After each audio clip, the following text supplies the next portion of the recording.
ভাই একটু চা দিন। ভাই কি চা দিমু, দুধ চা না লাল চা? ভাই লাল চা। ভাই আদা দিমু না আদা ছাড়া? আদা দিয়ে দেন।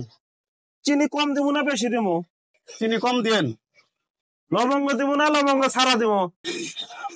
ভাই লবঙ্গ দিয়েন। ভাই লিগা করা না হালকা দিমু? ভাই হালকা দেন। ভাই চা ছোট করে দিমু না বড় করে দিমু? ভাই আপনার যা মন চায় তাই দেন তো।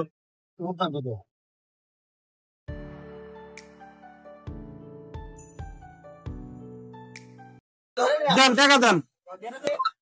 ভাই ক্যাশে নিবেন না বিকাশে নিবেন? ভাই কি আসি দেন। ভাই খুচরা নিবেন না নোট টাকা নিবেন? ভাই খুচরাই দেন। ভাই নোট নিবেন না পয়সা নিবেন? ভাই নোট টাকাই দেন। ভাই টাকা এইভাবে দেবো না এইভাবে দেবো? দূর ভাই, আপনি টাকা দিয়ে রাখবো না, যান। পাগল তো সে।